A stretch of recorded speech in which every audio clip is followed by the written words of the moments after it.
punten kalimatnya walladzina jahadu fina lanahdiyannahum subulana.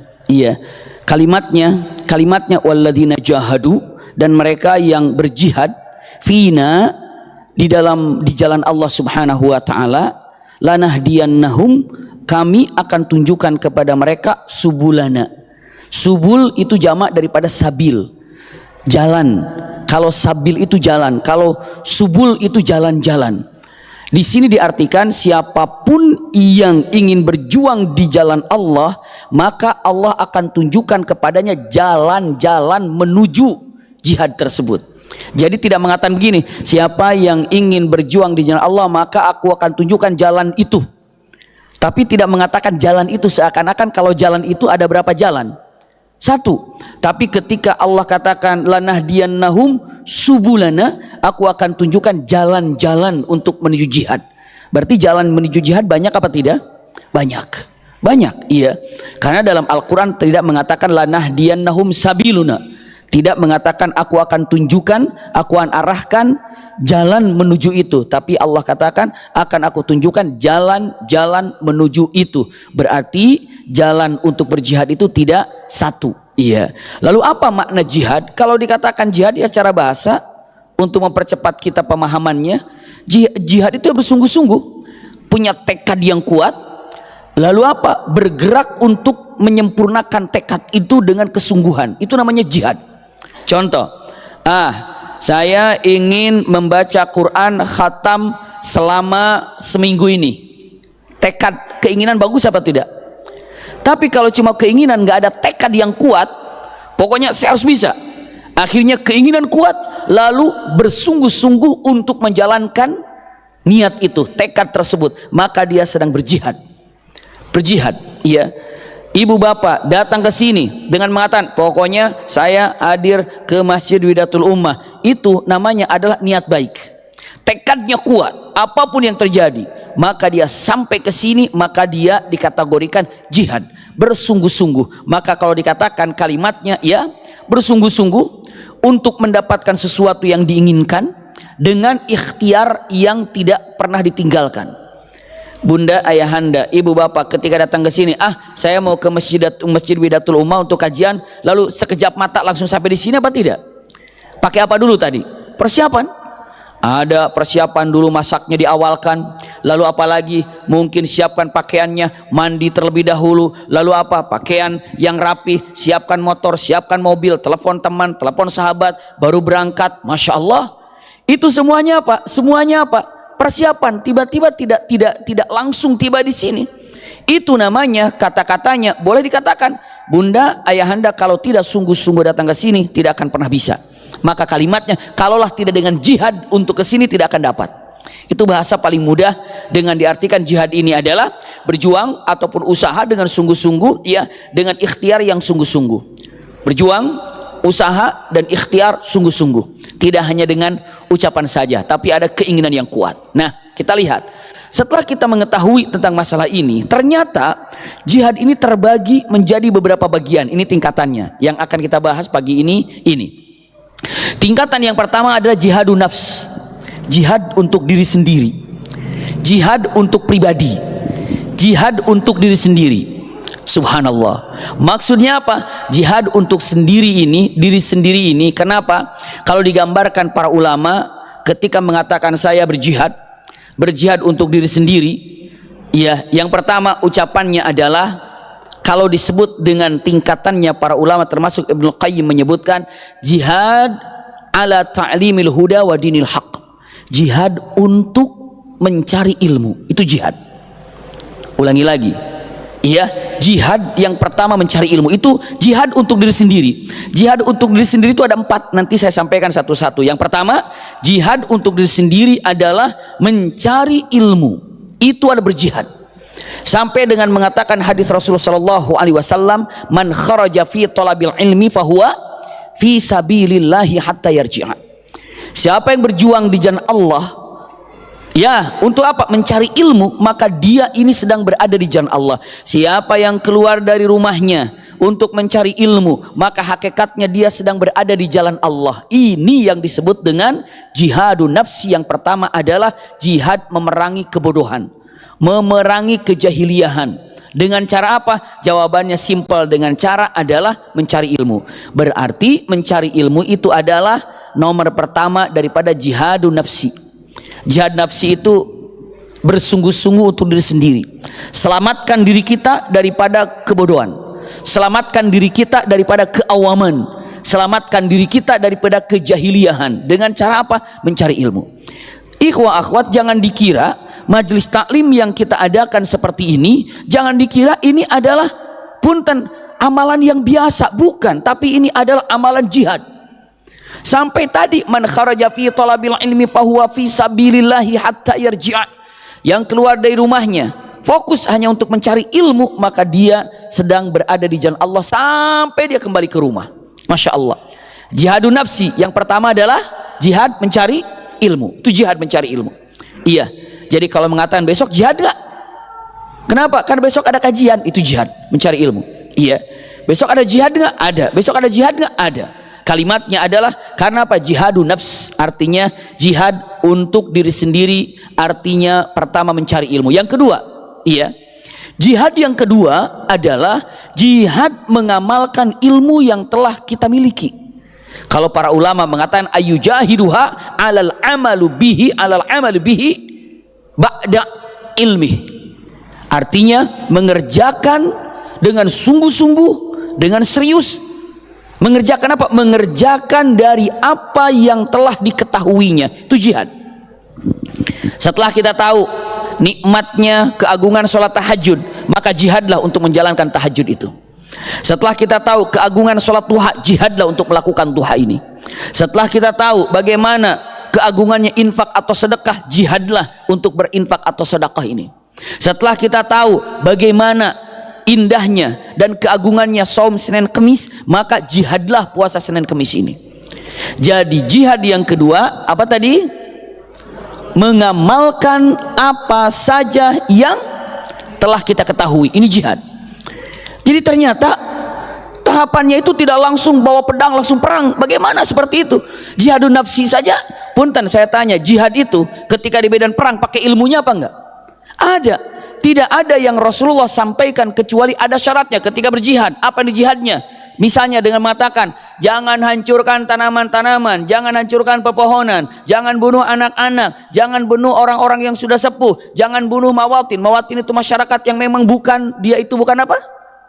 Bukan prajurit gitu ya. Jangan bunuh orang-orang yang lari ke tempat peribadatannya, baik itu dia pergi ke masjid misalnya. Punten, kalau kita kan istilahnya memerangi orang-orang kafir, ternyata orang kafir itu datang ke gereja, jangan dibunuh itu orang ke gereja itu.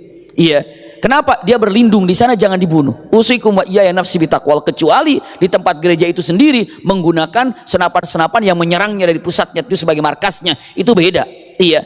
Tapi dijadikan ada satu tempat ibadah, lalu penghuninya ataupun agamanya itu bersembunyi di tempat ibadah itu, ya mereka bersembunyi dan itu ada ilmunya. Jadi jangan berbicara tentang jihad seperti itu untuk ke medan perang kalau seandainya ilmunya saja tidak tahu. Subhanallah, iya. Dan punten, bagaimana seandainya akan berbicara jihad, ilmu yang dikuasainya saja belum bisa diamalkan. Ini nomor duanya. Yang ketiga, jihad yang ketiga ada ayyujahiduha ala da'wati ilahi wa ta'limu man la ya'lamu. Artinya apa? Jihad yang ketiga ini adalah tolong ajarkan ilmu yang kita pahami, yang telah kita laksanakan. Ajarkan itu. Ternyata ibu mengajar seseorang itu jihad. Memberikan pelajaran itu adalah jihad. Ingat itu. Itu adalah jihad. Jadi seseorang untuk mengajar pergi, imma itu dia naik motor, imma dia itu harus naik mobil, imma itu dalam perjalanannya, hakikatnya dia sedang berjihad. Jadi pencari ilmu jihad yang mengajarkan adalah jihad. Masya Allah. Berarti kalau ada dalam satu majelis muallimnya mujahid, yang belajarnya pun mujahid. Kalau mujahid itu orang yang berjihadnya, bunda. Mujahid itu adalah orang yang berjihadnya. Ya, mujahid fi sabilillah, orang yang berjihad di jalan Allah. Ulangi lagi. Yang pertama, jihadun nafs, Yang pertama jihad melawan ataupun jihad yang pertama apa? Mencari ilmu. Jihad yang kedua mengamalkan ilmu. Yang ketiga mengajarkan ilmu. Masya Allah, itu mengajarkan ilmu itu bagian daripada jihad. Allahu Akbar. Jihadun nafsi ya. Lalu yang keempatnya mengatakan ayujahidaha ala sabri ala masyaqad da'wati ilallahi wa adal khalq. Punten kalimatnya. Nomor 4 ini adalah jihad untuk selalu menahan diri kita dalam kesabaran. Coba ibu, bapak, artinya satu peristiwa apapun yang terjadi, ketika kita sabar itu jihad hakikatnya. Menahan sabar itu adalah jihad. Menahan sabar itu adalah jihad. Sesuatu yang terjadi ketika kita bersabar untuk menjaga diri kita dengan kesabaran, hakikatnya itu sedang apa? Berjihad. Simpan baik-baik. Jadi di jihadun nafs itu ada 4. 1 mencari ilmu, itu jihad mencari ilmu. Mengamalkan apa yang telah kita ketahui, itu jihad. Mengajarkan, itu jihad. Bersabar dalam 3 hal ini, mencari ilmu dia sabar, mengerjakan ilmu yang dia miliki dia sabar, mengajarkan ilmu dia sabar. Nah, sabar itulah yang dikatakan juga jihad. Ternyata makna jihadun nafsi ada dalam satu surah yang kita ketahui. Surat apa? Ini jihadun nafsi ini ada dalam satu surah langganan kita, favorit kita kalau sholat. Pendek suratnya. Surat apa? Apa? Bukan. Dikit lagi. Pendek. Kalau inna a'tainakal kautsar, ada yang gini, watawasau bil haqqi watawasau bis sabr. Apa coba? Wal asri. Coba ya, coba wal asri innal insana lafi khusrin. Rugi kan? Illal ladzina amanu, kecuali mereka orang yang beriman. Semakin ilmunya tinggi, imannya makin kuat. Maka sebenarnya kita mencari ilmu itu untuk mempertebal keimanan dan menguatkan keimanan. Hakikatnya di dunia ini kita ini mengenal Allah. Kalau sudah mengenal Allah, maka kita mengenal perintahnya apa. Kalau sudah mengenal perintahnya apa, akan dinikmati semua perintahnya. Maka dengan ucapan kalimat untuk dipegang, kalimatnya illalladzina amanu. Nah, ini kecuali mereka orang beriman. Iman ini perlu ilmunya. Iman kepada Allah, siapa Allah, apa yang diinginkan oleh Allah, apa perintah Allah, apa larangan Allah, itu perlu dengan ilmu. Lalu apa? Wa amilus solihat, berarti apa? Mengerjakan ilmu tadi.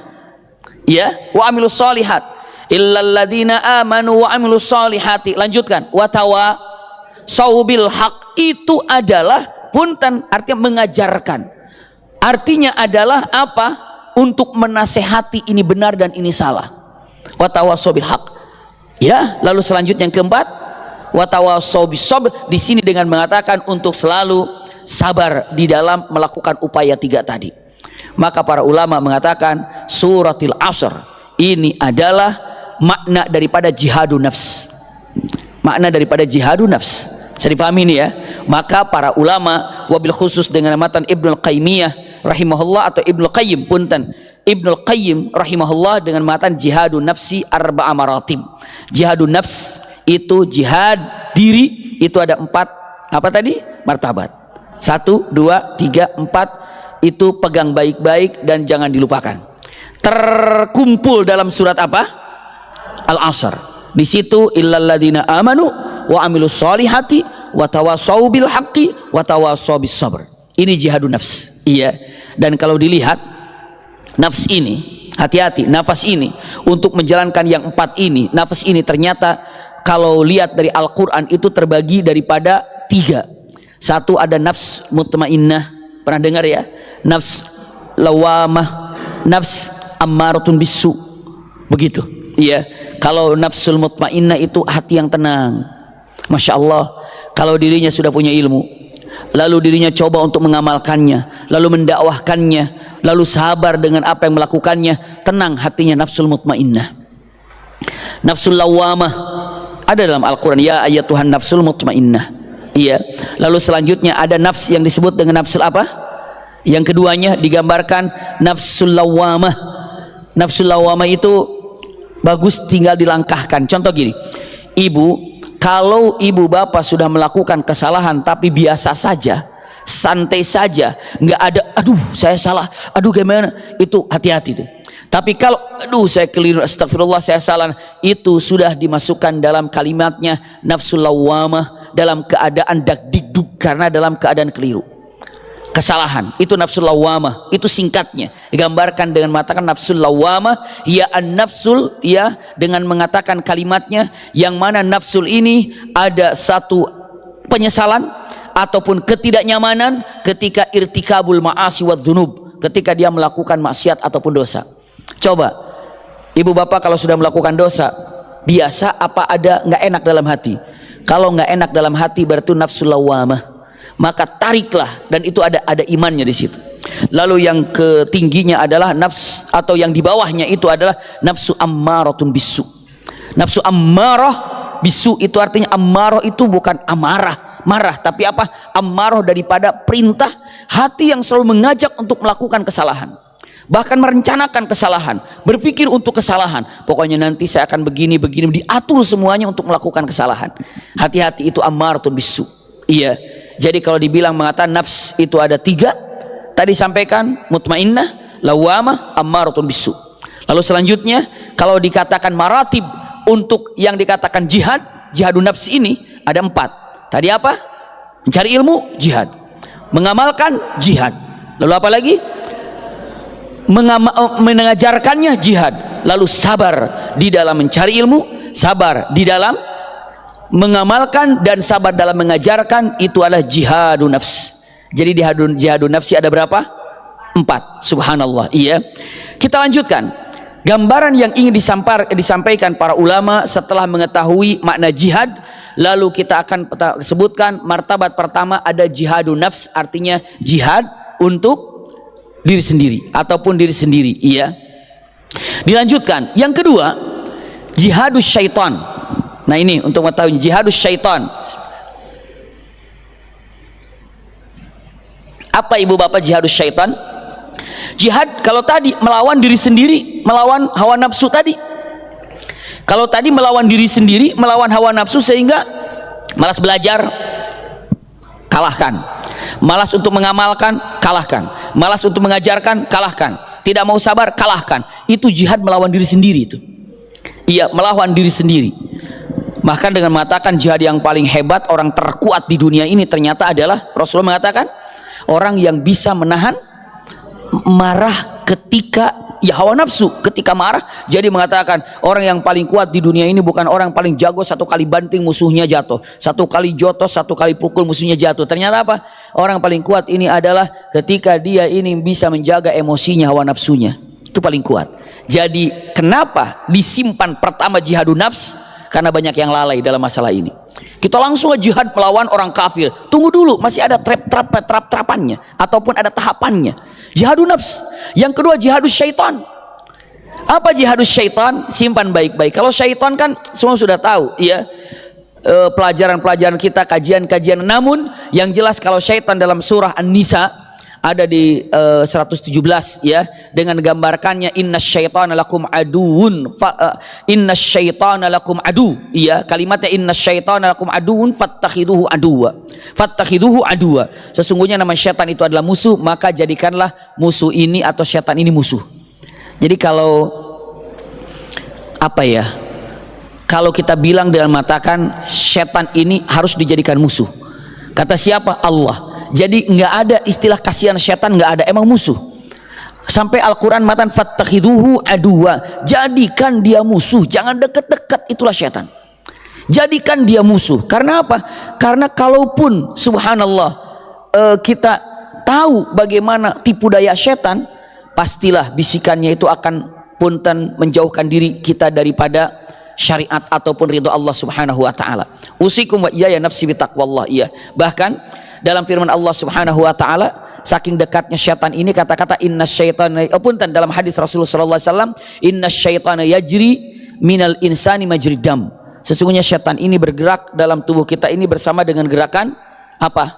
Darah. Iya. Maka kalau laki-laki kenapa disunahkan untuk dibekam? Karena darah kotor itulah syaitan itu selalu senang di situ. Bekam. Kalau perempuan cukup dibekam ya 3 bulan sekali, karena perempuan ada bekam alami, head. Tapi kalau memang sudah menopause, tidak ada lagi head lagi, baik untuk ada rutin untuk dibekam. Iya, itu dibekam, untuk dibekam seperti apa. Namun yang jelas bekam ini disunnahkan. Kenapa? Yang namanya tubuh kotor, darah kotor itu, naudzubillah, syaitan itu sangat senang di situ. Tarik apa namanya?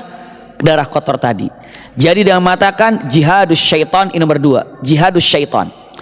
Jihadus syaitan, kalau saya sampaikan sebelum kita mengetahui tentang jihadus syaitan bagaimana caranya, ada 2 hal, punten, yang mana syaitan ini menyerang kepada diri kita. Hati-hati nih, punten.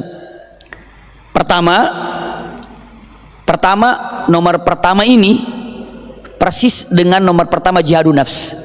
Kalau ibu bapak sudah memiliki jihadun nafs, sehat mas, masya Allah ya. Kalau dengan mengatakan jihadun nafs ini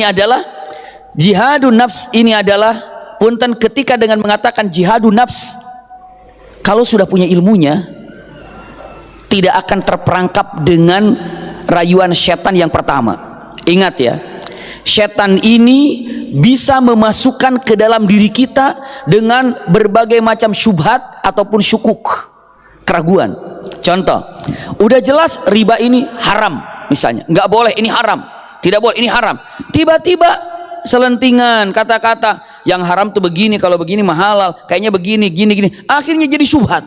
Syubhat itu jadi apa? Jadi abu-abu, jadilah tumbuh keraguan. Nah, ini karena apa? Karena setan masuk di dalam seseorang siapa saja, sehingga masuk dalam otak kita dan akhirnya tumbuh keraguan. Maka hal seperti ini lawannya adalah ilmu, yang tadi nomor pertama. Kalau sudah yakin dengan ilmunya, apapun yang diucapkan dia akan kokoh. Itu perlu jihad itu. Jadi setan ini satu dengan mengatakan ucapannya, atau setan ini menyerang manusia bagaimana dia itu ragu dengan keyakinan yang dia pegang. Bagaimana dia ragu terhadap apa yang telah dipegangnya. Setan itu selalu menggoda begitu. Nggak usah jauh-jauh. Dalam urusan yang sekarang sudah nyata, Palestina dengan Israel saja sudah nyata-nyata demikian. Apa yang terjadi? Udah nyata Israel, udah nyata Palestina gitu ya, masih saja ada menyalahkan dengan mengatakan emang sumbangan yang dikumpulin itu sampai ke Palestina, emang nyampe. Coba, itu bikin ragu kan? Itu bikin ragu, emang nyampe, padahal kita udah mau niat, emang nyampe nggak ya? Dibilang apa coba, emang nyampe ke sana, coba cek, emang yakin? Coba, bisa begitu tuh, dibikin syubhat itu. Bisa jadi setannya nggak bilang, tapi melalui mulut manusia itu. Ataupun dengan kata-katanya, ucapannya mengatakan yang salah sih Palestina, kenapa nggak pergi aja, tahu mau dibom, mau dihancurin, kenapa nggak pergi? Itu kan salah, aturan duduk jangan di situ, bahaya. Berkeluaran dalil matu Rasulullah aja hijrah ke kota Madinah itu dipaksa-paksakan dalilnya itu semuanya. Iya, kenapa? Ya itulah gambarannya. Ada lagi mengatakan apaan itu kan yang namanya pejuang-pejuang di sana itu terus Hamas itu kan itu semuanya itu buatan Israel itu. Coba, bisa begitu tuh. Iya. Itu jadinya orang yang sudah kekeh, top, pancek gitu ya, tiba-tiba dengan omongan-omongan gitu, keganggu nggak kira-kira itu? Terganggu. Apalagi yang bicaranya itu orang yang apa? Orang yang nampak berilmu begitu ya, nampak dengan pengetahuannya, lalu dia bicara seperti itu. Apa nggak heboh begitu ya? Usikum wa iyaya nafsi bitaqwallah. Inilah yang harus kita yakini. Jangankan hal-hal yang sudah jelas hak dan batilnya gitu, yang sekarang nampak saja itu akan terlihat kok ada pro kontra begitu ya. Padahal kalau untuk Palestina ini harus pro ke Palestina semuanya. Jangan ada kontra-kontraknya dengan mengatakan itu ada untuk ke Palestina semuanya. Tapi keraguan itu terus disebarkan. Emang sampai sumbangannya? Itu masalah. Kenapa? Tahu mau digebukin, mau dipeluru itu, tapi kenapa nggak hijrah, nggak pindah? Itu yang membunuh diri. Bisa begitu tuh bahasanya. Iya, subhanallah. Padahal punten di zaman Rasulullah SAW ketika ke Habasyah, Rasulullah mengatakan siapa yang pindah ke Habasyah, ke Habasyah. Apakah yang ke Habasyah salah waktu hijrah pertama? Tidak. Apakah yang tetap tinggal di Mekah walaupun dengan situasi sangat mencekam, apakah salah dia tidak mau ke Habasyah? Juga tidak. Jadi kalau sekarang ada orang yang mau pindah daripada Palestina, nggak ada masalah, banyak kok di Mesir, Palestina juga banyak orang Palestina, di Saudi Arabia juga Palestina juga ada, di Aljazair juga orang Palestina juga ada, di Indonesia juga ada juga orang Palestina. Subhanallah, ada di sini juga. Usikum wa iyaya nafsi bittaqwallah. Mereka salah menghindar dari, bukan, memang silahkan untuk menyelamatkan diri, silahkan. Tapi kalau ada yang tidak mau pergi, yang ada masalah, silahkan. Iya, kenapa? Mereka ingin mendapatkan jihadnya di sana. Bahkan kami baru saja tadi pagi mendapatkan berita yang semalam luar biasa. Tiba-tiba ada yang syahid gitu ya. Ada satu orang berdiri dengan mengatakan, ngapain kalian nangis? Kalian memberatkan, mereka tuh syahid, mereka tuh syuhada. Kenapa harus nangis? Kalian harus bangga, mereka itu akan memberikan syafaat kepada kalian. Subhanallah. Begitu dia sedang nasihat, datang laporan, istrinya, anaknya 3 wafat bersamaan. Dia mengatakan, berair mata mengatakan, saya katakan, untung saya sudah jumpa dengan kamu istriku, aku telah minta maaf kepadamu sebelum engkau syahid, dan aku pun telah mendapatkan maafmu sebelum engkau wafat. Anak-anakku, aku ridho engkau pergi. Hai kalian semuanya, ngapain nangis? Biarkan dia ridho untuk berhadap pada Allah Subhanahu wa taala. Itu rekamannya menyebar itu. Iya, pakai bahasa Arab tapi. Subhanallah, cuma dengan masya Allah, mudah-mudahan yang menerjemahin itu. Jadi kayaknya luar biasa tegarnya para mujahid di sana. Tegarnya. Jadi mereka ketika yang tidak mau pergi, jangan disalahkan itu mau bunuh diri. Tidak, mereka menjalankan atama untuk menjaga daripada tempat ini. Mereka memulai kemuliaan mengatakan kalimatnya iskariman au mut syahidan. Iya, hiduplah dengan membawa kemuliaan atau wafat dalam keadaan mati syahid. Orang yang keluar dari Palestina, aksunnya itu punten tidak salah. Itu ibaratnya saat ini sedang menyatakan seperti Rasulullah ketika hijrah pertama. Tapi kalau hijrah kedua ke Madinah itu mah wajib. Wajib, kenapa? Untuk mengumpulkan bala tentara dan untuk menjadikan sumber dakwah itu di kota Madinah. Madinah akan dijadikan sebagai sumber dakwah ke sana kemari. Itulah Madinah. Sekarang punten, mau kemana? Seperti apa? Bagaimana? Usikum wa iyaya nafsi bitaqwallah. Mereka bertahan di sana, kitalah yang harus untuk menjaganya. Nanti kita lihat ke belakangnya. Ini hanya untuk menyatakan bahwa yang namanya jihad daripada taswis syaitan, wasawisus syaitan, membakar pikiran kita sehingga menjadi ragu ataupun menjadi syubhat kalimatnya. Sesuatu yang benar, dengar ini, omongan ini, akhirnya jadi ragu. Nah inilah coba ilmunya patenkan. Ilmunya patenkan. Ilmunya kuatkan. Syaitan pertama memberikan punten keraguan-raguan di dalam hati. Bisa dipahami ini ya. Yang kedua, yang pertama dengan ilmu untuk menghilangkan keraguan-raguan. Yang kedua disampaikan dengan mengatakan jihad yang kedua, punten ini untuk masalah setannya ya. Setan maratib atau jihadnya untuk masalah setan ini punten. Ini dia. Iya, untuk yang kedua tahanannya adalah, bentengnya adalah sabar. Kenapa? Karena setan menyerang kita untuk memiliki syahwat yang kita idam-idamkan. Syahwat. Jadi setan menyerang syubhat biar ragu. Yang kedua, setan menyerang bagian kita syahwatnya naik. Syahwat itu keinginan. Iya. Syahwat, keinginan punya apa, keinginan punya ini, keinginan punya itu. Begitulah keadaannya. Usikum wa iyaya nafsi bitaqwallah. Terkadang ya sudah punya sesuatu tapi masih menginginkan yang lain. Sudah sesuatu yang lain, menginginkan yang lain lagi. Syahwat itu nggak bakalan ada habis-habisnya. Kenapa? Itu setan yang menerangkannya ataupun yang memasoknya di dalam jiwa ini. Maka tahannya dengan apa? Sabar. Sabar. Coba kalau bunda bisa misalnya dengan mengatakan ucapannya, apapun ketika kita punya, ketika kita memiliki, subhanallah, syahwatnya tidak akan pernah beres-beres. Kenapa? Punya satu pengen dua, punya dua pengen tiga, selalu begitu. Dan itu adalah punten. Setan menyebarkan seperti itu, maka tidak akan pernah bisa beres hal ini kecuali dengan kesabaran ketika kita akan dialihkannya ke akhirat. Iya. Nah sekarang kita lanjutkan cara berjihad dengan setan. Kalau tadi setan menyebarnya, satu, sebarkan syubhat sehingga menanam keraguan. Yang kedua, sebarkan syahwat segala macam sehingga lupa tabungan kita untuk akhirat. Itu setan begitu caranya, tahu kelemahannya. Iya. Yang selanjutnya, punten, cara setan ataupun cara kita melawan setan atau turuq jihad syaitan, artinya punten, cara menyerang setan atau cara berjihad dengan setan. Satu, yakinkan dalam diri kita tidak ada kompromi ataupun tidak ada yang namanya apa ya, berteman, bersahabat dengan setan, nggak ada. Karena Al-Quran mengatakan innasyaitana lakum aduun fattakhidhu aduwa. Itu Al-Quran. Jadikan musuh. Kalau sekarang maka nampak, bisa kelihatan nggak sekarang? Kelihatannya kemarin ribut, oh sekarang berteman. Kalian berteman, jadi ribut. Ketahuan nggak sekarang ini? Ketahuan banget, coba aja sekarang. Kemarin kayaknya bersahabat, keluar dari persahabatannya. Sekarang ini tarikannya musuh, jadi dekat. Itulah dunia. Tapi nggak tahu apa yang mendasarinya gitu. Maka kalau seperti itu, apa yang mendasari dia berdekatan, maka itulah yang akan dia menjadikan perpecahan. Kalau dia berdekatan karena dunia, maka dunia pun akan memisahkannya.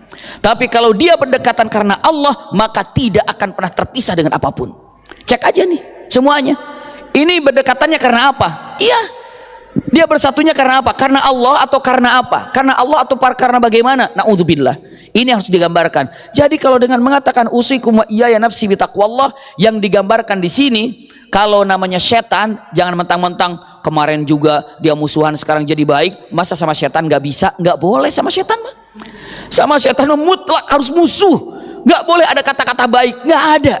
Jangan mengatakan, saya sedekah sama setan, kenapa saya nggak sholat sekarang? Astagfirullah. Bukan setan bersedekah sama setan. Kenapa? Setan nggak usah ditegur, tapi apa? Musuhi, lempar. Itulah kalimat setan. Iya. Jadi yang pertama, cara untuk bertempur dengan setan. Kalau tadi saya sampaikan cara bertempur dengan diri sendiri 4 poin. Sekarang cara bertempur berjihad, iya, dengan setan. Yang pertama, kenali setan itu musuh. Musuh. Jangan pernah ada kata-kata sekecil apapun, kasihan. Yang kedua, simpan baik-baik. Yang kedua, at-tanbih ila khutuwati syaitan dikatakan wa makaidu. Hati-hati dengan tipu daya setan. Tahu tuh serangan setan tuh di mana? Harus tahu ini serangan setan tuh di mana. Karena apa? Dari dulu serangannya itu saja. Nggak bakalan pindah-pindah, itu saja, cuma macamnya saja berubah-berubah. Iya, macamnya aja berubah-berubah. Kayak gini, contoh misalnya yang melalaikan anak-anak, kalau sekarang nggak terlalu ya, kalau dulu mungkin sekarang juga, ya, yang melalaikan anak-anak tuh misalnya sekarang game, iya kan, game. Tapi namanya game, tapi gamenya tuh macam-macam nggak kira-kira? Macam-macam. Yang melalaikan situasi, melalaikan anak-anak atau keluarga itu sinetron misalnya. Apakah judul sinetron itu satu apa macam-macam? Macam-macam. Nah seperti itu, macam-macam bentuknya, tapi intinya ke sana. Lihat apa yang harus diperhatikan oleh kita. Cara menggempur setan. Tahu kalau kita katakan dia musuh kita. Yang kedua, hati-hati tipu dayanya. Apa tipu daya? Satu, menjadikan bagaimana caranya manusia untuk menjadi kufur atau kafir. Itu caranya. Ya, yang pertama kalimatnya, bahwa kalimatnya lidlalul insan wa tahwilu ilal kufri billah. Ini pertama, menyerang manusia bagaimana caranya dia kafir, menjadi kufur, menjadi syirik. Ini hati-hati. Iya, apabila tidak bisa, wah ini nggak mungkin ini disyirikan, nggak mungkin dia kafir nih, ya sudah, serang dia. Bagaimana? Ini serangan kedua, bagaimana dia cara melakukan ibadah tapi tidak dicontohkan Rasulullah. Itu namanya perbuatan apa? Muhdats atau bid'ah. Iya, bagaimana caranya? Dia melakukan satu amalan yang tidak dilakukan Rasulullah SAW. Bagaimana caranya? Itulah setan caranya. Yang pertama, bagaimana caranya dia kafir? Waduh, nggak bisa nih kalau dikafir. Ya udahlah, ambil tahapan yang kedua. Bagaimana dia cara melakukan sesuatu perbuatan yang bid'ah yang tidak dicontohkan Rasulullah, kan ditolak. Ternyata enggak, dia nggak melakukan bid'ah. Kenapa? Dia melakukan dengan dalil yang ada, dia melakukan dengan contoh yang ada. Masya Allah, akhirnya setan nggak putus asa. Dia bilang, matan, ambil tahapan yang ketiga. Kalau ada istilah mengatakan tidak ada apa, akar rotan pun jadi, gitu kan?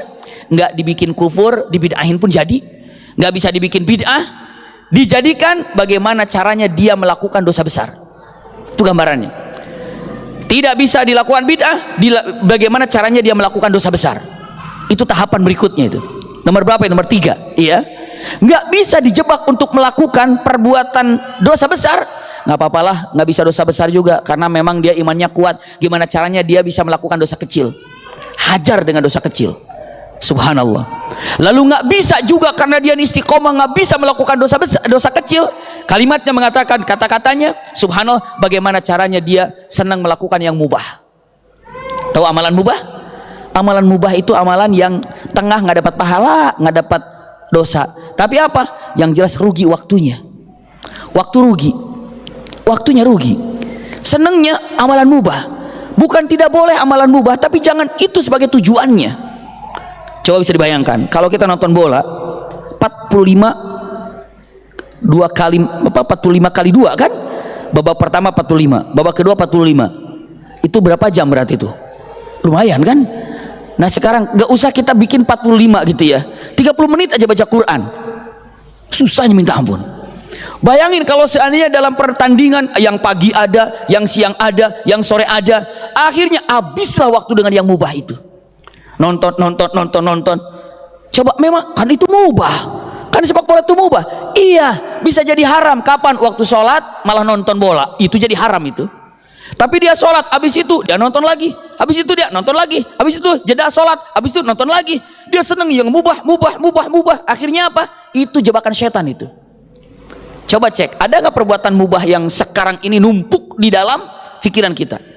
Belum lagi di handphonenya, subhanallah. Kalau sudah ngeliat YouTube atau TikTok, ya, ngelihat apa lagi ya? Lalu apa namanya? Terus kalau ke belakang, ke bawah, ada bosannya nggak kira-kira itu? Nggak ada bosan-bosannya. Sampai 1 jam terus, nggak luas, terus lagi. Tiba-tiba, waduh, udah jam segini. Subhanallah, dipadangkan. Itu jebakan setan. Ulangi lagi, gimana caranya biar dia kafir? Nggak bisa. Bagaimana caranya dia melakukan bid'ah? Nggak bisa. Bagaimana caranya dia melakukan dosa-dosa besar? Nggak bisa. Bagaimana caranya dia melakukan dosa kecil? Nggak bisa. Bagaimana caranya dia bisa melakukan mubah? Subhanallah. Itu perbuatan mubah itu termasuk jebakan. Ternyata ibu hati-hati, mubah enggak, ini mubah, seperlunya aja, ya cuma hiburan saja. Setelah itu enggak. Masya Allah, luar biasa. Setan nggak diem. Kata setan mengatakan, oh dia hebat nih. Kenapa? Mubah jadi tinggalin. Nah ini jebakan terakhirnya ini, bahaya. Bagaimana caranya biar dia ini suka terhadap satu perbuatan sunnah sehingga menterbengkalaikan yang wajib. Bisa dipahami nggak bunda? Ayan, iya, mengatakan kata-katanya, tanamkan dia perbuatan sunnah sehingga yang wajib terbengkalai. Contohnya apa? Bangunin dia bila tahajud, dibangunin jam 3 tahajud, menjelang subuh 10 menit lagi ngantuk, bangun jam 6, astagfirullahaladzim. Nah kayak gitu tuh. Ataupun kalimat-kalimatnya mengutamakan sesuatu yang mana ini ada yang lebih utama, dia tidak diangkat. Itulah jebakan setan. Maka hati-hati. Maka disebutlah para ulama mengatakan itu adalah ibadah huwiyah. Ibadah huwiyah itu adalah ibadah dengan menggunakan hawa nafsu. Ibadah hawa nafsunya, begitu. Jadi kalau mau ibadah, cek mana lebih penting buat kita ini kira-kira. Jangan sampai kita melakukan ibadah, bayangkan saja, yang wajib saja ada tingkatannya. Coba kalau saya tanya, ayahanda bunda, hormat kepada orang tua wajib apa tidak? Wajib. Durhaka kepada ibu, durhaka kepada ayah, sama apa tidak? Sama. Orang bisa celaka karena perkataan ayah, orang bisa celaka karena perkataan ibu, sama. Nggak ada bedanya, itu orang tua namanya. Sampai dikatakan wa qadara rabbuka alla ta'budu illa iyyah wa bil walidaini, dua-duanya itu. Wa bil walidain, ibu dan bapak. Ayah bisa bahasa yang berbahaya buat anaknya ketika bahasanya mengerikan. Ibu pun sama, tidak bisa menjaga kata-kata, bisa mengerikan kepada anak itu. Dua-duanya simpan di atas kepala anak ini. Dua-duanya tinggi derajatnya. Nggak ada bedanya ibu dan ayah ketika dia ini punten-punten mendapatkan kata-kata yang tidak baik, maksudnya durhaka kepada ayah, durhaka kepada ibu, sama saja. Tapi ketika ditanya mana yang harus didahulukan dalam khidmat saya, jawabannya siapa? Ibumu, ibumu sampai 3 kali. Kenapa? Itu diutamakan ketika khidmat. Bisa dipahami itu. Yang wajib saja apa coba? Tingkatannya beda, tingkatannya berbeda. Maka punten, itu yang harus dipahami oleh kita. Kadang-kadang kita ini bukan hanya sekedar mengerti, bukan hanya sekedar faham, tapi apa? Bisa membedakan mana yang harus diutamakan. Maka ada satu fikih namanya fikih aulawiyah. Fikih aulawiyah itu fikih pemahaman mana yang harus diutamakan, dan hati-hati kejebak dengan syaitan di sini. Jadi pantesan ya kita disimpan para ulama mengatakan jihadun nafs itu paling penting pertama kali. Bagaimana anda akan jihadus syaitan kalau jihadun nafsnya tidak bisa? Kenapa? Karena semua bermuara di mana? Ilmu. Gitu kan? Kita lanjut. Subhanallah. Iya. Jihad, cara menggempur syaitan. Yang pertama dengan mengatakan tahu dan jadikan syaitan itu musuh. Yang kedua, hati-hati dengan tipu daya syaitan. Tadi 6 tahapan. Saya nggak ulangi lagi. Ada catatannya sudah? Alhamdulillah. Ada 6 tahapannya. Ketiga sekarang, iya, Bagaimana cara menyerang setan dan bagaimana cara menggempur setan? Ini lihat, setan ini senang sekali menggoreng suatu masalah sehingga yang namanya perbedaan pendapat selalu ada. Coba cek ibu bapak, perbedaan pendapat selalu ada nggak kira-kira? Selalu ada. Nggak usah jauh-jauh nih, anak tuh kembar bedanya mungkin cuma beberapa menit gitu ya, lahir ke dunia ini. Malah sejak kecil anak itu oleh ibu bapak bajunya disamain, sepatu disamain. Ada nggak gitu anak kembar gitu? Ya ibu kan nggak heran kalau misalnya ada anak kembar baju disamain, namanya anak kembar disamain. Tapi sejak kecil disamakan, udah gede mah pikirannya sama apa enggak? Beda pikirannya, emang beda, subhanallah. Nah punten saat ada perbedaan seperti ini, syaitan masuk. Bagaimana caranya? Biar rame, digoreng, biar perpisahan. Maka hati-hati cara untuk menggempur hal seperti ini. Al-Quran mengatakan wa'tasimu bihablillahi jami'an wala tafarraqu. Itu dia. Syaitan itu paling hobi, paling senang memecahkan suasana yang ada agar terpisah dan agar menjadi bermusuhan. Itu dia. Itu. Naudzubillah. Nah coba aja sekarang ini, coba punten, saya selalu menyampaikan hal ini. Mudah-mudahan ada yang bisa menyelesaikannya dalam artian dakwah dalam fokus ini. Karena dakwah itu bukan hanya memegang mic saja. Ibu bapak mungkin saya tidak bisa memegang mic, tapi bisa berdakwah melalui edit video. Tapi yang sekarang baik nih punten. Coba ibu bapak, saya jujur bertanya, pernahkah ibu bapak membuka YouTube lalu isinya adalah 2 guru atau 3 guru atau 4 guru, tapi yang diangkatnya itu perbedaannya? Ada nggak kira-kira? Pernah nggak? Perbedaan, perseteruan, akhirnya itu diperlihatkan perbedaan pendapatnya. Lalu akhirnya punten narasinya kurang bagus apabila yang menyampaikan seperti apa? Seakan ini perbedaan yang antara timur dan barat, antara surga dan neraka, begitulah kira-kira. Iya.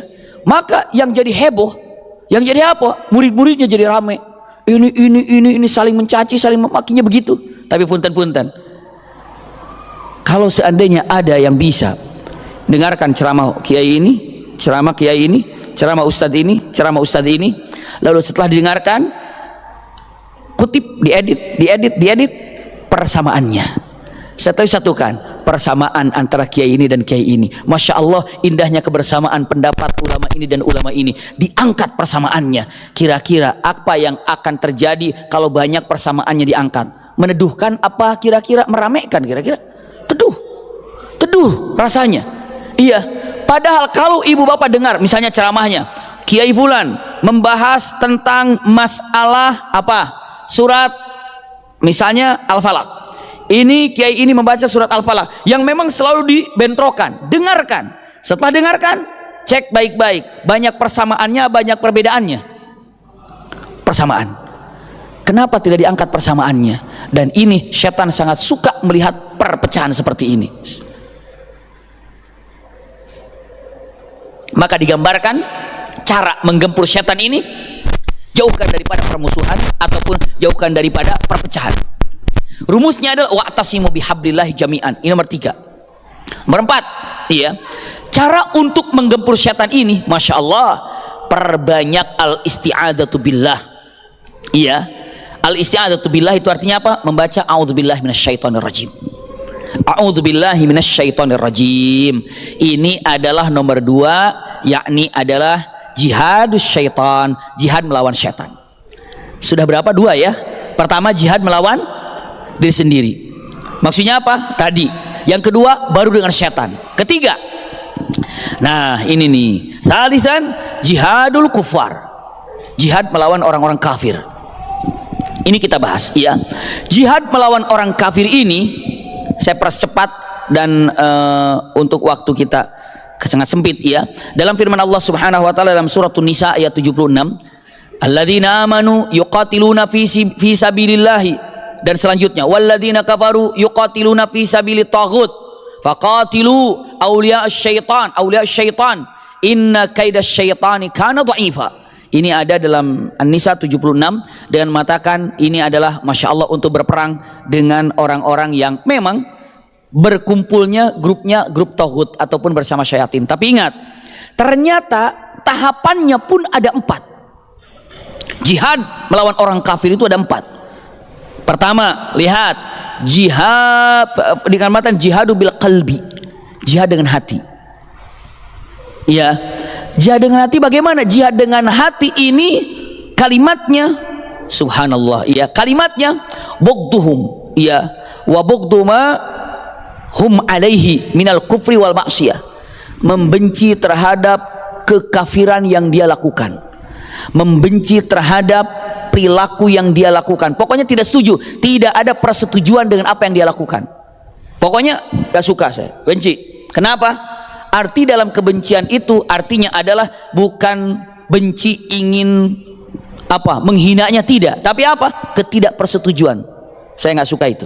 Udah, coba ucapkan selamat Natal, saya nggak suka itu, saya nggak bisa itu. Kenapa? Itu bukan bagian saya. Artinya bukan bagian kami. Kenapa? Ini kami Islam, nggak mungkin saya mengatakan ini. Bugduhum, tidak mengikuti tata cara mereka. Bugduhum artinya apa? Punten, tidak mengikuti aturan mereka dalam secara ibadah. Jangan membenarkan apa yang mereka yakini itu pantasnya. Bugduhum, tidak membenarkan dari apa yang mereka yakini. Itu bagian daripada jihad pertama. Berarti tidak boleh ragu. Kayaknya benar nih apa yang dia katakan itu. Enggak. Jangan, iya. Kayaknya benar lah apa yang dia katakan, Tuhan mereka tuh kan ini, kan mereka tuh gini, mereka tidak boleh. Sehingga ujung-ujung mengatakan kayaknya agama tuh sama. Hati-hati kalau sudah begitu, itu tidak bisa. Jihad yang pertama melawan orang kafir itu adalah tidak menyetujui terhadap akidahnya. Ini dia. Berarti dengan ilmu juga tetap. Nomor 2, bil lisan. Jihad kepada orang kafir itu ada dengan lisan. Lisan itu apa? Dakwah. Tetap harus dakwah. Jangan dikira ibu bapak orang yang berjihad fisabilillah di zaman Rasulullah kalau berperang dengan orang kafir itu ada utusan. Orang mukmin datang ke sana, lalu punya utusan, lalu bicara dengan raja mereka, lalu apa? Dia sampaikan tujuannya dan dia katakan 3. Satu hal. Pertama, 3 hal. Yang pertama ditanya mengatakan, "Kami datang ke sini yang pertama, ya, mengajak kalian untuk beriman. Jika kalian beriman, berarti kita tidak perang. Berimanlah pada Allah."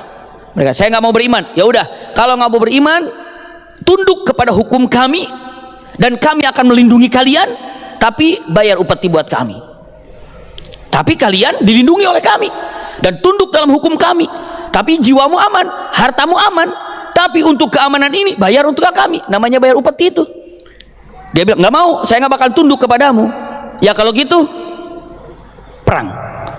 Tapi perang ini terjadi tidak ada orang muslim dalam peperangan, ujung-ujung perang pasti awal mulanya dari mereka. Apakah membunuh utusan Rasulullah? Apakah menyerang orang yang tunduk ke hadapan Rasulullah? Misalnya kayak begini, punten Qabilah tunduk ke hadapan Rasulullah. Qabilah ini mengikuti Rasulullah, iya, tapi ternyata diserang oleh orang kafir.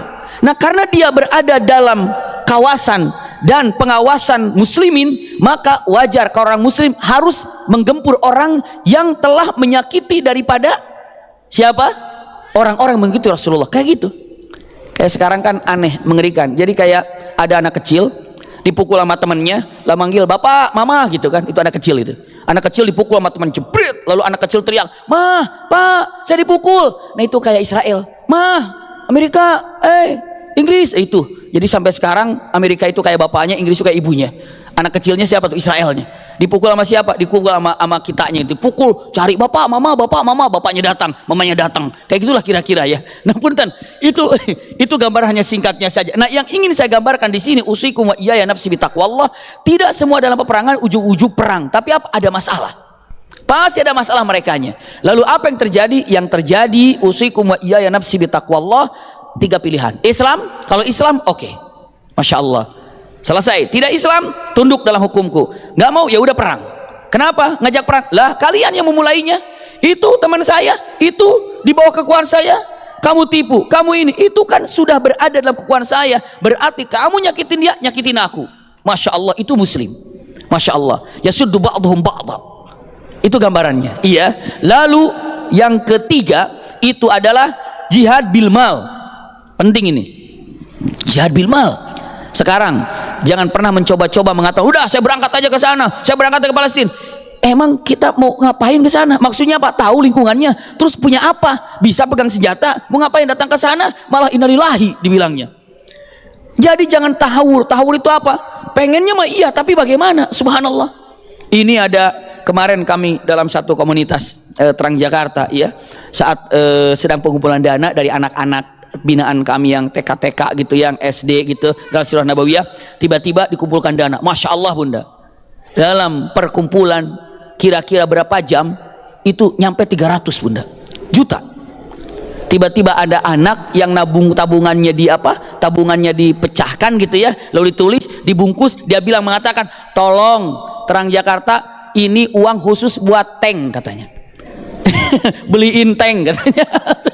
Maka kita belikan tank insya Allah gitu ya, subhanallah. Berarti kan anak itu keluar apa? Ruhnya ada keluar gitu kan. Tapi ada orang yang nggak peduli dengan kejadian seperti nyantai saja.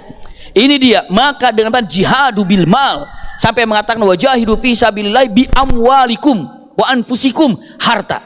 Coba dengan harta, kira-kira jihadnya seperti apa? Itu dengan orang kafir, jihad dengan harta. Iya, untuk apa? Jihad dengan harta itu sekarang paling tidak, ya kalau nampak misalnya Palestina, ya Palestina. Jihad dengan harta, ibu tahu nggak?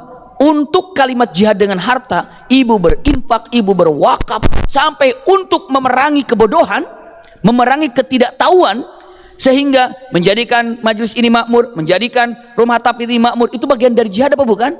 Jihad dengan apa? Harta. Tapi mungkin sekarang fokusnya jihad kepada yang ada di sana. Silahkan. Kalau ada ya silahkan, apa yang dipercaya silahkan, ini namanya jihadnya. Subhanallah. Iya, kalimat yang harus dilakukannya. Dan terakhir di dalam jihadul kufar ini adalah punten, jihad dengan mengatakan qitaluhum, peperangan. Ketika di medan perang, lalu dikatakan para ulama, wahwa, kalimatnya dzarwatu sanamul Islam, dan ini adalah artinya kemuliaan, kewibawaan, keagungan puncak daripada Islam. Kalau sudah berani qital, berani berperang, itulah berarti ketika mau berperang tidak ujung-ujung main perang. Kalimatnya apa? Bil qalbi, bil lisan, bil mal, lalu apa lagi? Binafs. Artinya apa? Bil qital. Nah sekarang kita tidak bil qital, tapi apa? Mungkin bisa diartikan dengan apa? Dengan jihad orang-orang kafir itu, dengan mengatakan apa? Harta. Mungkin bisa dengan kata-katanya. Iya, ini gambarannya. Keempat, jihad ada keempat lagi, jihadul munafikin. Sama orang-orang munafik harus berjihadnya kita, jihad. Nah, para ulama mengatakan kalau jihadul munafikin sama, ibu bapak, jihadul munafikin bil qalbi sama, bil lisan sama, iya. Lalu dengan bil mal sama. Tapi kalau tadi orang kafir, jihadnya lebih diutamakan. Kalau sudah dengan harta, kalau dengan gini nih, bedanya dikit. Kalau untuk kafir, hati, lisan, harta, perang. Itu urutannya ya. Kalau untuk orang munafik, artinya adalah pertama dengan kalimatnya qalb, hati. Lalu dengan mengatakan lisan, subhanallah. Iya. Lalu apalagi kalimatnya? Memang di sini mengatakan kata-katanya harta, iya. Tapi sedikit sekali para ulama melonjak sampai ke qital, tapi lebih diutamakan dengan lisan. Kenapa? Nasihat.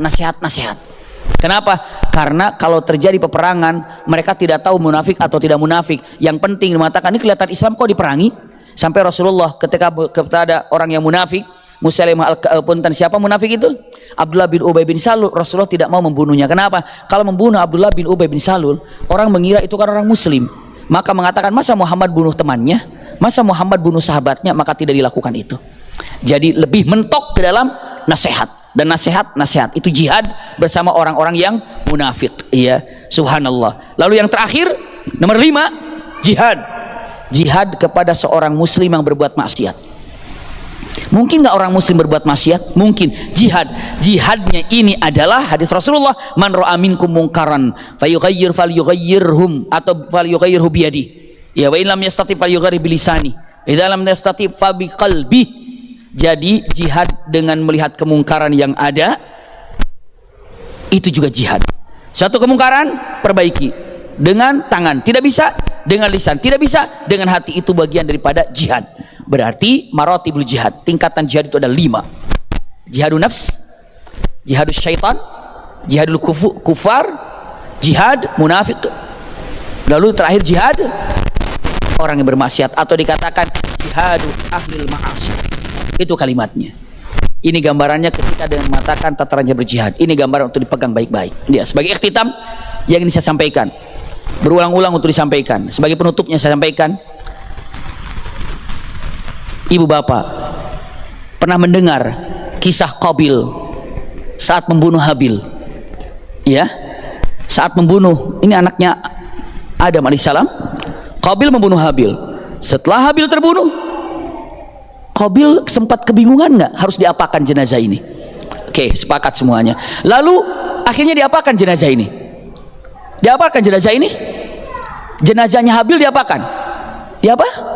Dikubur. Siapa yang mengajari mengubur? Burung apa? Hari itu burung gagak mengajari Qabil cara untuk Habil kubur. Kata siapa? Ini kata siapa? Kata Habil. Kata burung. Ulangi lagi ya. Qabil diajarkan oleh burung gagak untuk menguburkan Habil.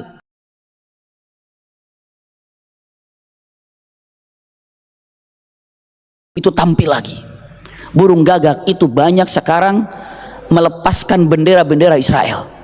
Seakan-akan mengatakan, aku perlu datang lagi nih sekarang ini. Aku gurui kalian ini. Nih caranya begini nih, tumbangkan ini. Cuman kitanya nggak ngeh gitu. Itu burung udah tampil lagi sekarang. Coba cek di internet, di YouTube bila perlu, bagaimana burung ini melepaskan yang namanya apa? Melepaskan ikatan bendera Israel. Nah, ini terulang zaman Adam, jadul banget ini. Seakan-akan dia mengatakan kata-katanya, ucapannya, kalian demul, lu nggak paham apa? Nih aku ajarin. Dengan ajaran seperti ini masih aja yang bikin ragu. Yang tadi saya sampaikan untuk menjaga apa tadi pikiran kita, was-was jangan sampai ada. Bisa dipahami itu ya. Coba renungkan ini. Ini pun disampaikan oleh para ulama. Ulama mana? Ulama langsung dari Palestina dengan mengatakan ucapannya, kami malu, kami harus ngomong apa lagi sama kalian, gitu kan?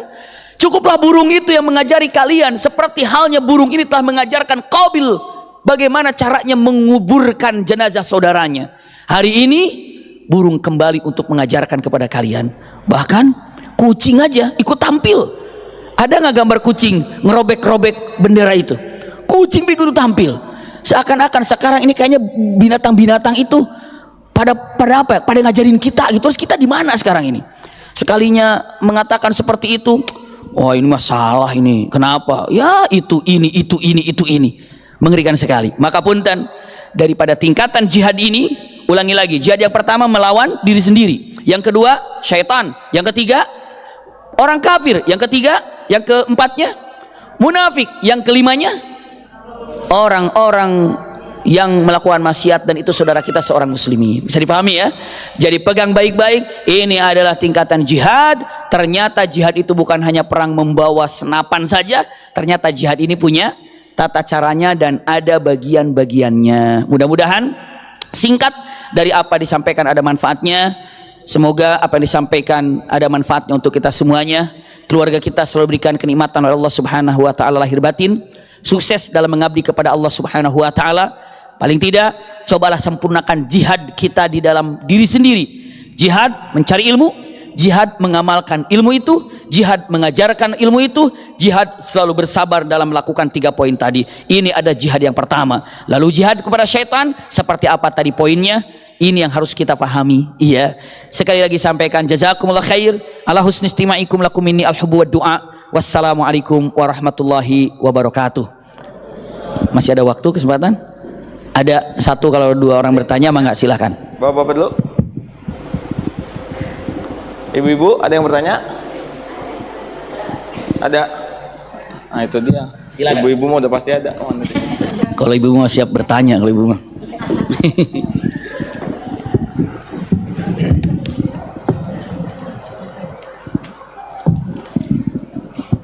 Silahkan. Assalamualaikum warahmatullahi wabarakatuh. Ambi, kita di sini menyaksikan Palestina cukup sedih. Paling bisa berdoa, terus dengan tadi ya harta yang ada gitu. Tapi untuk harta nih kan banyak nih Bi, yang apa namanya sumbangannya ke sini gitu ya, dan banyak lah yang ini. Nah, bingung nih kita tuh apa salah satu aja, atau kadang tuh saya dibagi aja gitu, ke sini ya ke sini gitu. Itu kira-kira gimana kata Abi? Maksudnya ke siapa dititipkannya Ya gitu? kan umpamanya nih dari apa namanya, dari apa umpamanya ada AKL juga, umpamanya ada DT juga, umpamanya gitu, itu kan banyak tuh. Iya. Nah, itu gimana, kan mereka tuh pasti ngeser ke WA kita ya gitu. Iya. Dan terus gitu mintain. Nah, itu Betul. sikap kita gimana? Apakah salah satu apa kita bagi aja atau gimana? Iya, boleh salah satunya, boleh kita bagi kepada yang nge-share itu. Ini misalnya tadinya segini dibagi-bagi juga nggak ada masalah, karena insya Allah mereka amanah. Iya, insya Allah mereka amanah yang melakukan hal seperti ini, dan disalurkan juga insya Allah.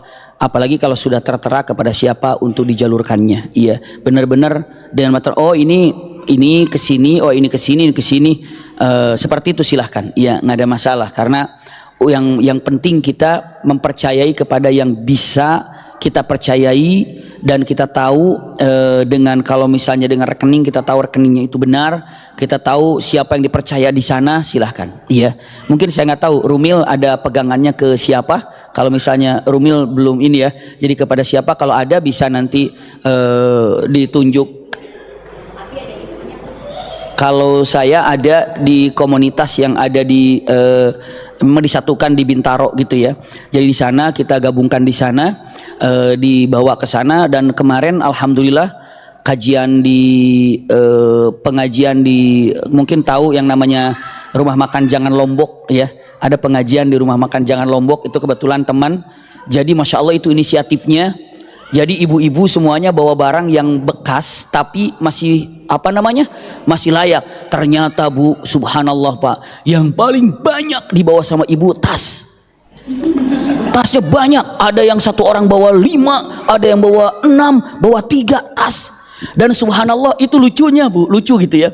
Tasnya itu kan ditaruh dari harga, saya baru tahu ada harga tas itu yang aduh dahsyat sekali. Ada yang bawa motor segala, motor NMAX gitu kan, dijual harga berapa gitu, ditaruh di sana semua, dipajangkan pagi-pagi. Subhanallah, itu luar biasa. Saya ngelihat itu tasnya itu yang lucu. Pembelinya siapa? Mereka juga. Saya misalnya bawa tas 3 nih, teman saya bawa tas 2. Nah saya kan bosan, saya ngelihat tas ini bagus nih, tasnya dibeli, tapi harganya kemana? Kesanakan. Dan harganya yang juta-juta begitu ditaruh paling mahal. Udah dikasih tahu harga tas akan dibanderol paling tinggi cuman 500.000. Berarti dari rumah itu kira-kira mana nih yang dikeluarkan? Cuma 500.000. Ada pokoknya batas 300, 500, 300, 500. Padahal itu hasilnya subhanallah mungkin lebih daripada 10 juta gitu ya. Ternyata banyak. Dan pagi itu terkumpul 135 juta. Pagi itu. Akhirnya pakai tukeran tas akhirnya mah. Yang beli ini tasnya ibu ini, yang ini beli ini. Jadi uangnya begitu. Jadi kayak saya bawa tas ini, ditaruh bandrol 500 gitu kan, dibawa 500. Akhirnya kayak tukeran tas. Saya beli di sana 500, ini beli ke sana 500. Tapi duitnya kemana? Ke itu. Itu cerdas bukannya? Kayak gitu. Oh saya bilang bagus ini kayak begini. Jadi ibu-ibu nih banyak tas sekali. Bapak-bapak, masya Allah, sampai pancingan dibawa sama bapak-bapak. Pancingan buat mancing itu bawa buat tenis meja, bed yang bagus. Saya ngeliat ini bagus, ini begini, oh udah bagus banget, tapi udah cepet habis. Harganya itu masya Allah segitu. Jadi kalau misalnya dikumpul mana yang dipercaya silahkan. Iya, yang dipercaya silahkan, serahkan langsung ke yang memang punya jalan untuk akses ke sananya. Iya, secara jujur kami pun menitipkan kepada yang kami percaya orang yang di sana gitu ya, dengan beberapa komunitas yang ada di sana. Itu mungkin gambarannya ya. Tapi saya sampaikan mana saja niat lillahi ta'ala, bismillah. Seperti itu pun. Wallahu a'lam. Terima kasih. Silakan. Ada lagi? Mangga. Ada 2, 3 mangga. Ada dari sini nanti ke Bunda sana. Silakan. Assalamualaikum Abi. Saya Bu Febri dari Depok. Ya. Saya ingin menanyakan tentang yang ketiga, jihad melawan orang kafir. Tapi sekarang saya melihat kayak di TV itu ya, kita lihat banyak dari para pemimpin-pemimpin kita pada waktu pembukaan pidato atau pada ceramah-ceramah apapun, mereka mengucapkan assalamualaikum, terus mereka mengucapkan salam atau apalah, om tiasu apa semua. Itu kan berarti mereka sepertinya mereka meinikan agama yang orang kafir itu gitu loh. Itu gimana tuh Abi? Padahal kita di sini harus jihad melawan orang kafir. Iya. Gitu. Jazakillah khair. Iya, terima kasih banyak. Memang ada beberapa ulama menyatakan kalau dia sebagai pimpinan untuk menyatakan kata-kata seperti namun tanpa mengurangi rasa hormat, tanpa bermaksud apa-apa. Cukuplah dengan satu kata salam, nggak usah panjang-panjang. Assalamualaikum, kalimatnya assalamualaikum ala manittaba'al huda wa rahmatullahi wabarakatuh. Di situ ada mukmin, di situ kafir, udah cukup di situ. Assalamualaikum ala manittaba'al huda wa rahmatullahi wabarakatuh. Biar mereka jawab semuanya. Tapi kata-katanya, jadi tidak perlu assalamualaikum warahmatullahi wabarakatuh, selamat ini segala macam. Iya. Tapi kalau mengatakan kalau assalamualaikum warahmatullahi wabarakatuh saja, itu sudah cukup. Karena apa? Karena di situ banyak orang muslim. Bahkan punten, ketika beberapa ulama menyatakan kalimatnya, kalau di situ orang kafir aja, tidak ada orang muslim, kita katakan assalamualaikum ala manittaba'al huda warahmatullahi wabarakatuh. Keselamatan buat kalian yang mengikuti petunjuk hidayah Allah Subhanahu wa taala, dan rahmat Allah, berkah Allah akan didapatkan bagi mereka yang mengikuti petunjuk Allah. Itu kata-kata seperti Rasulullah menulis surat kepada Raja Romawi, Raja Persia, diawali dengan kata-kata assalamualaikum ala manittaba'al huda warahmatullahi wabarakatuh, atau assalamualaikum ala manittaba'al huda. Tapi kalau di situ ada orang muslimnya satu orang saja orang muslimnya di situ orang kafir semuanya, tapi ada satu orang muslim, katakan assalamualaikum warahmatullahi wabarakatuh. Karena untuk ke dia, bisa dipahami itu ya.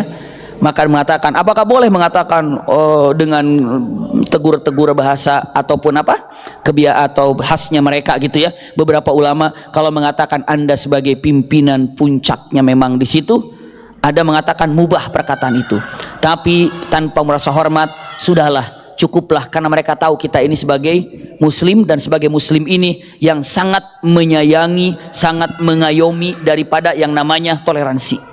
Begitu ya. Jadi toleransi itu bukan ikut-ikutan dengan gaya mereka.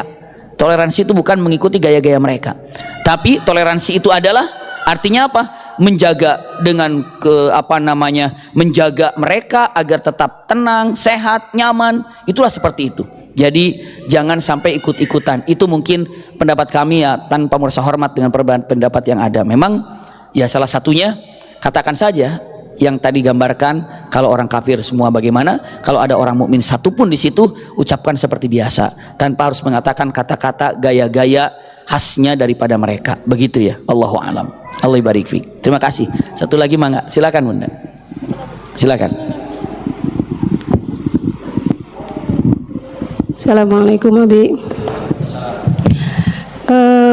Tadi dikatakan jihad yang ketiga untuk mengajarkan ilmu gitu ya. Nah, kita sedikit mempunyai ilmu khususnya dalam Al-Quran sedikit ya Ustadz. Terus ada yang mengatakan salah seorang Ustadz katanya, dia bertanya kepada seorang Ustadz, dia katakan boleh nggak belajar dengan seseorang yang boleh dikatakan dia hanya bisa sedikit, itu boleh kita hanya bisa sedikit. Lalu Ustadz itu mengatakan apakah dia itu ada punya hafalan Al-Quran berapa juz katanya gitu ya. Terus dikatakan tidak. Apakah dia yang utamanya yang itu bagaimana? Kalau demikian katanya nggak boleh gitu ya, nggak boleh kita belajar dengan seseorang yang belum mempunyai hafalan untuk beberapa juz. Bagaimana Ustaz Abi? Terima kasih. Jazakillah khair. Terima kasih. Bismillahirrahmanirrahim. Kita akan mencari seorang guru ini gitu ya, dilihat dari berbagai macam hal yang ada. Sekarang ada hafalannya banyak, bacaannya bagus, tapi akhlaknya nggak bagus, apa juga perlu belajar di situ? Pasti nggak bisa. Dia gurunya hafalannya bagus, bacaannya baik, hafalannya banyak, cuman kerjaannya menghina orang aja, masa belajar di situ juga? Jadi harus lengkap dengan mengatakan. Makanya ada orang yang ya pengen yang sempurna, hafalannya bagus, bacaannya bagus, akhlaknya bagus, Itu pengennya kita begitu gitu ya. Tapi sekarang punten, kalau melihat daripada kalimatnya, kenapa Ustadz ini menyatakan demikian? Kenapa? Kalau masih ada yang lebih baik, kenapa nggak lebih baik? Maka cari yang lebih baik. Cari lebih baik, insya Allah didapatkan. Tapi kalau nggak ada dan hanya itu, bukan berarti tidak boleh untuk belajar di situ. Silakan saja. Makanya dia mengatakan, hafalannya bagaimana? Bacaannya bagaimana? Seakan-akan mengatakan nggak bisa. Coba cari yang lain. Kalau dia bilang nggak ada lagi, cuman itu, pasti akan mengatakan ya sudah belajar di situ. Kenapa? Ya, karena nggak ada lagi.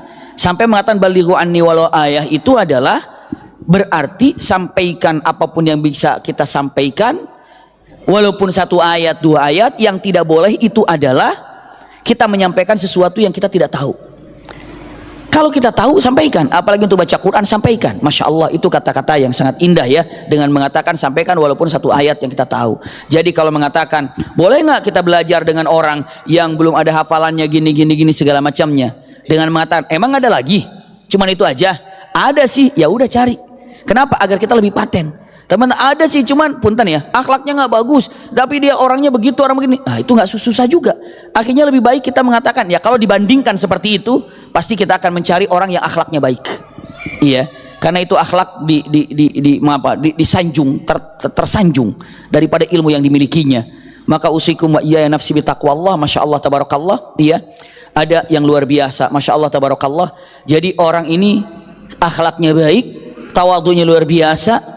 Bukan hanya, padahal kalau lihat daripada ilmunya mungkin banyak yang lebih tinggi daripada beliau gitu ya. Wah mungkin, tapi semua kalah dengan akhlak yang dia punya. Sampai yang berilmu saja kagum dan hormat. Kenapa? Karena akhlaknya dia punya. Masya Allah.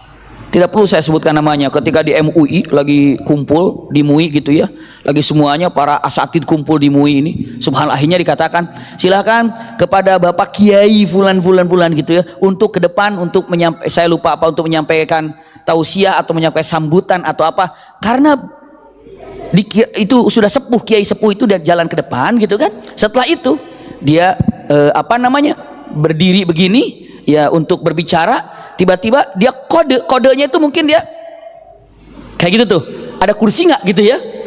Orang ini, ustadz ini ambil kursinya di pundaknya, dibawa ke atas panggung. Kalah semua itu. Kalah siapa?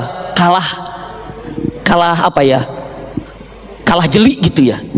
Kalah apa namanya? Kalah cepat pemahaman. Jeli gitu. Jadi syekhnya, ustadznya gini, ya assalamualaikum warahmatullahi wabarakatuh. Nah gitu. Ini kira-kira kalau gini kira ngapain gitu? Ngeliat kursi gitu kan? Tapi orang semuanya fokus. Waalaikumsalam warahmatullahi. Kenapa satu orang itu berdiri, ambil kursi dia, digendong sama dia, duduk. Subhanallah. Itu dia, itu adab, itu luar biasa. Iya.